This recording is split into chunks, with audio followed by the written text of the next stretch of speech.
Well, it's noontime and start time to start the Lunch and Learn, the February the 14th. It is Valentine's Day. And you're going to love this program because if you're anything like me, you have never thought that it would be the responsibility of the HVAC guy to mess with the dryer vent. But hey, it's a different world and things are changing. Of course, as always, we have Tony Woodard with the Department of Labor and Licensing, our HVACR licensing program. He's the chief inspector. Hey, Tony, how's it going, sir? All right. How are you today? All right, we're going to get into our program today. And Tony, I've got several questions today, and I'm sure everybody else does too, about this whole thing. Who in the world decided that it was our responsibility to take care of the dryer vent?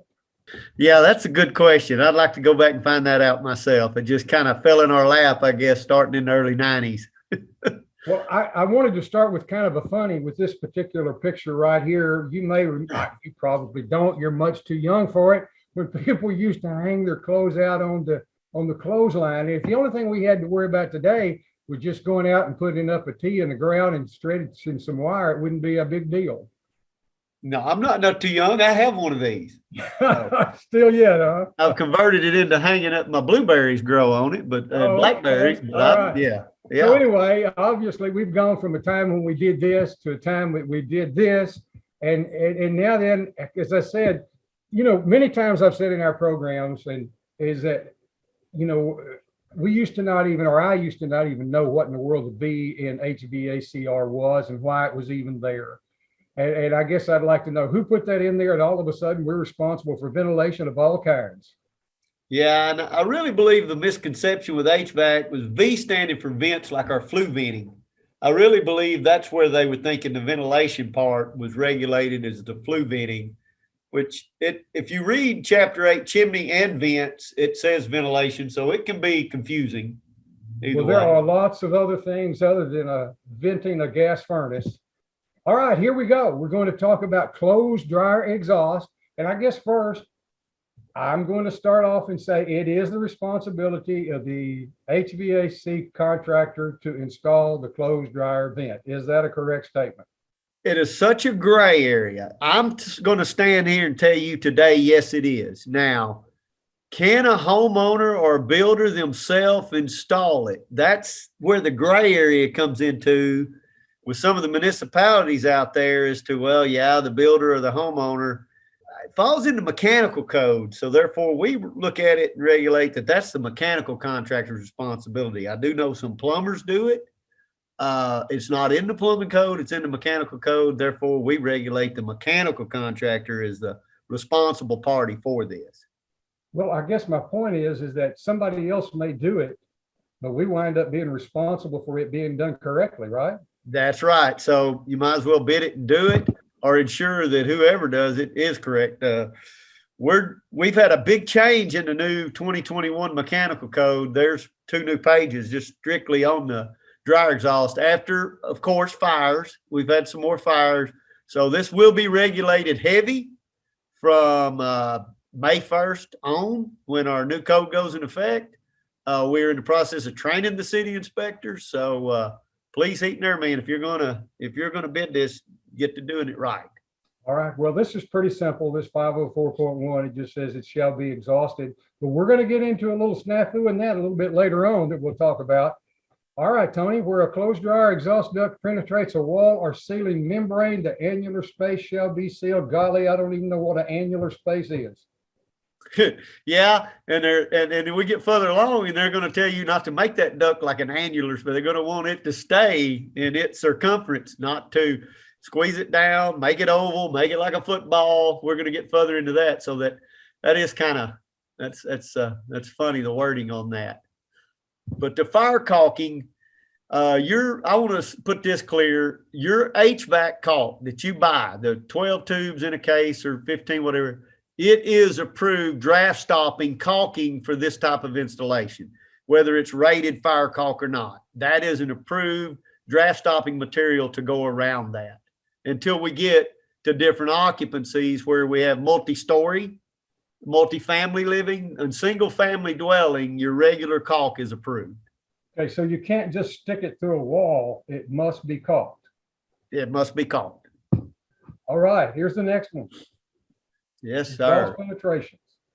Yeah. Now this floor blocking and all this is where we get into the fire resistant rating when we start talking about multifamily dwelling, and it gets confusing because it depends where you locate your deal. Like if picture a 3 apartment that's 2 stories and you're looking straight on, and at this corner is a 2-bedroom, in the middle is a single bedroom, to the right is another 2-bedroom, and then we have what's called a fire separation assembly wall, and on the back side of the apartment is identical, it's just the opposite.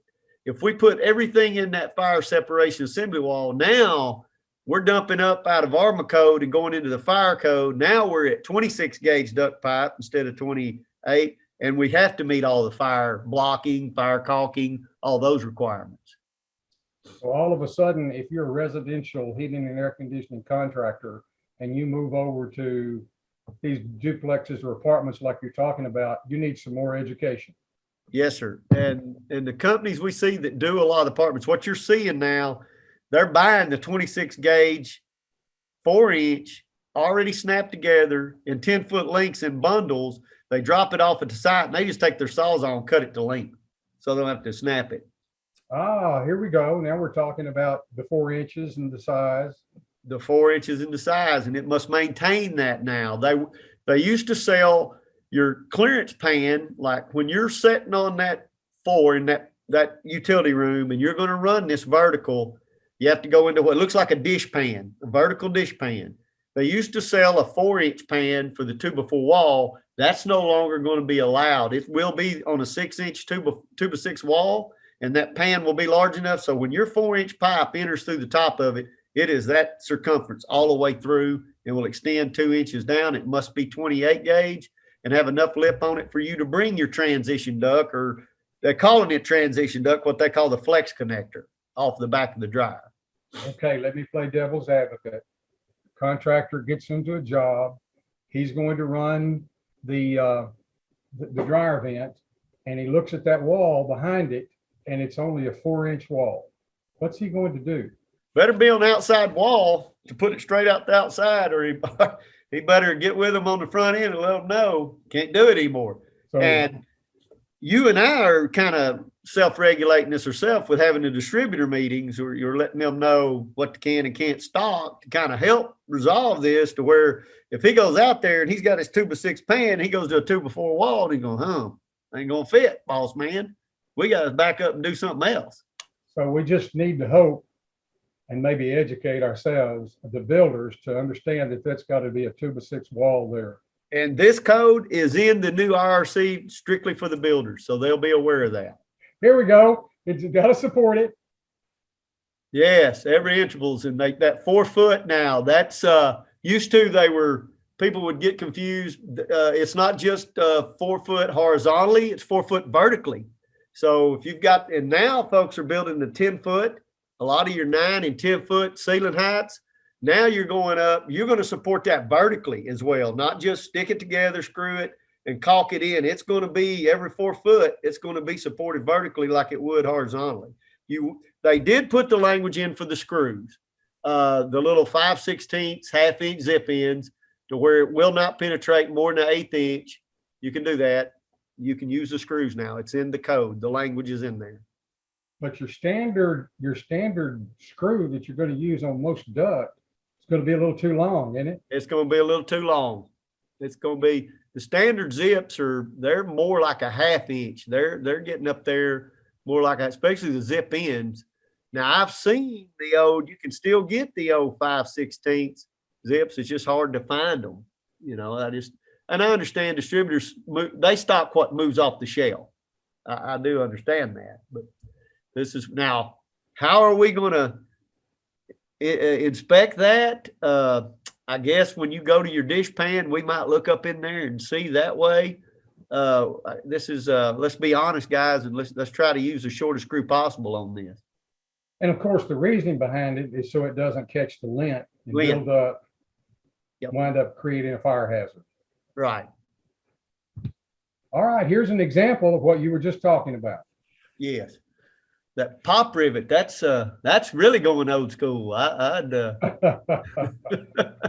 get a guy to get his room, get around in a circle and start getting his, how's he going to get his backside of his rib in there? But that's, yeah, that's cool. It's cool. But yep, they're showing the flow direction for the kink, the crimped in, supposed to go in the flow direction, which gets from the get-go, you'll see them, going vertical, they'll take that crimped in and stick it down inside that pan. Now we're going against flow of direction.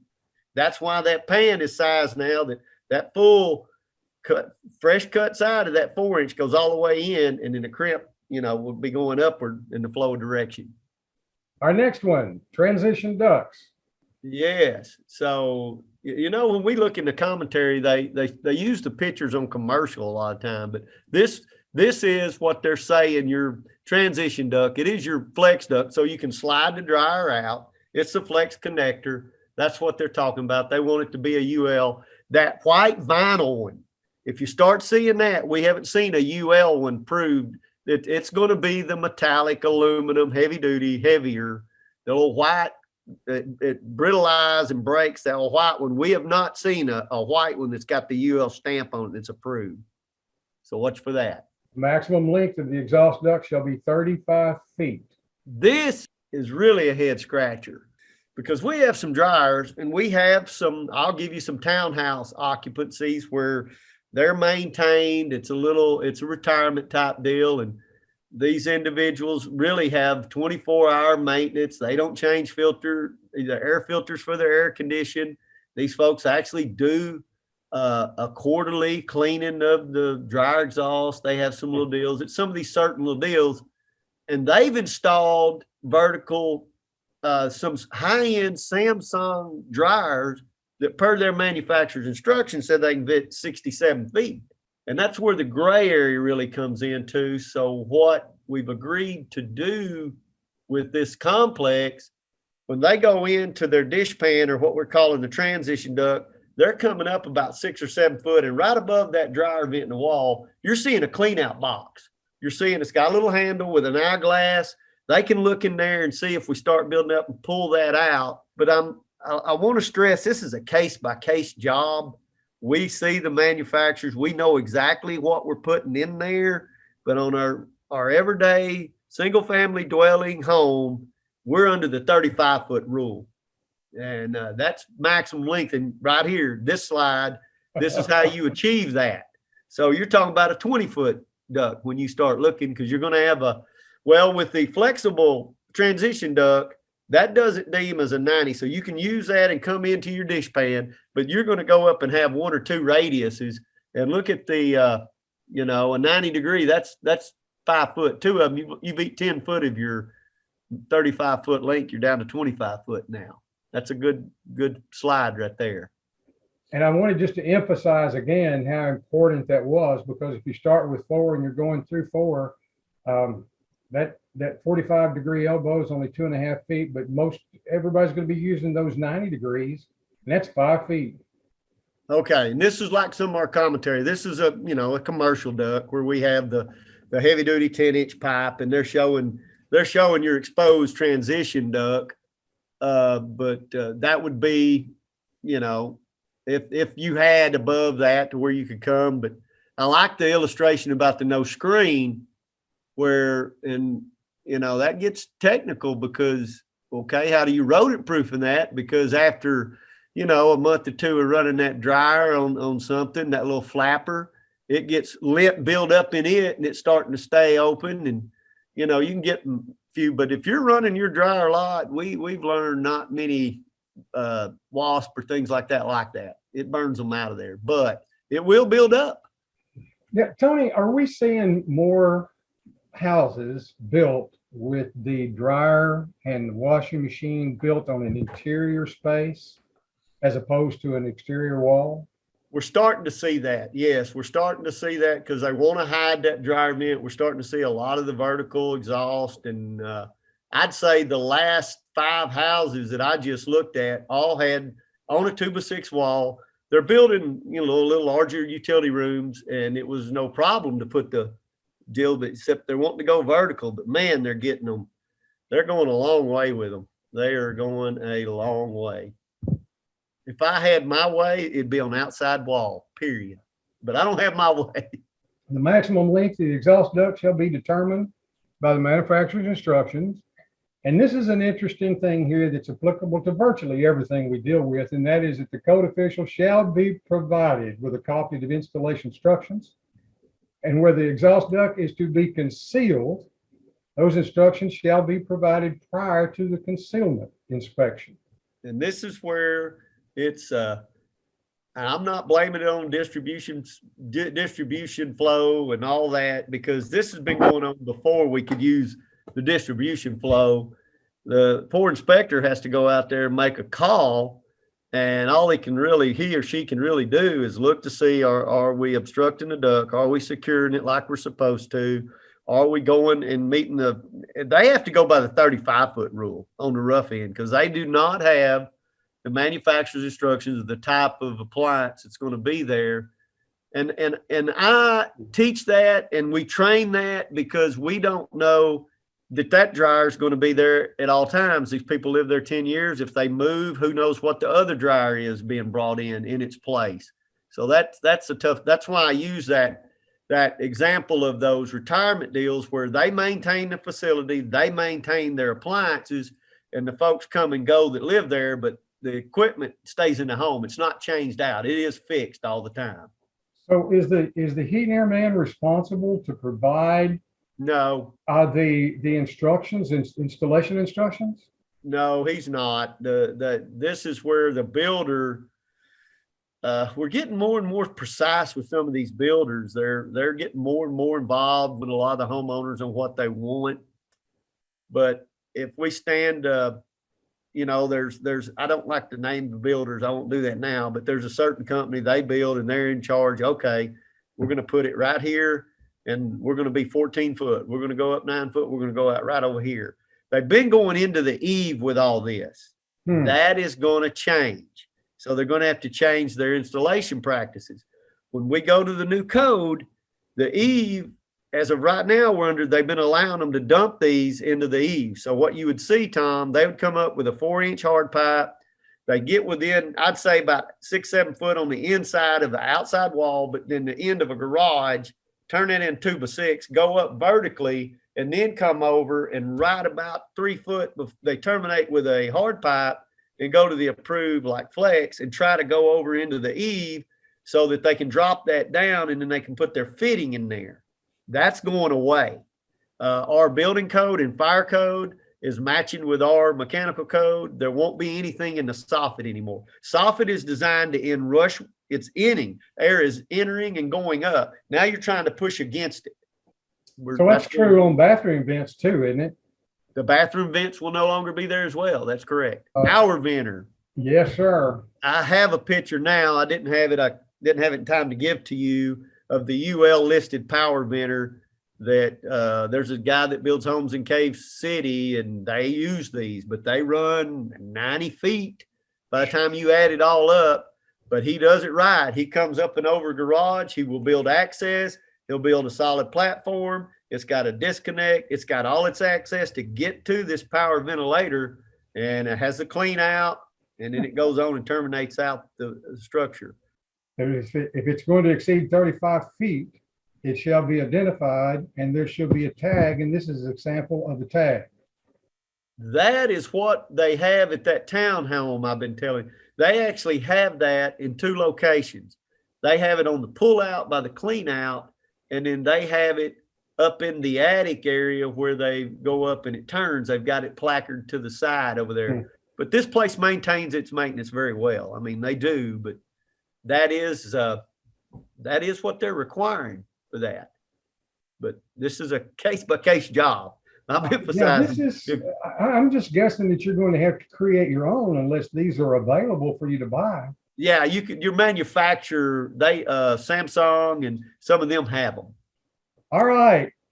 This is something I want you to talk about. This is so interesting. We have this going on right now, as a matter of fact. They make what's called a condensing dryer. They're being sold. They're about, I don't know, $2,000 to $3,000, depending on the one you buy. It doesn't have a vent or exhaust mounted on it or from the manufacturer side made. We have a couple of these situations going right now where they didn't want to, they were building a new house and said, we're not going to do it. However, our code is clear. You may have that for this homeowner that you're building this home for now, but it falls back into when they sell that home or they move. We have to provide in that utility room where you got that washer, we have to install that dryer exhaust for future use. We'll put it in, we can cap it off, but we'll get in there, get it inspected. It can be, and it'll stick out through the wall, that 2-inch minimum, enough for the cap so that it can be removed if ever we move in and get a different dryer appliance to replace that condensing dryer.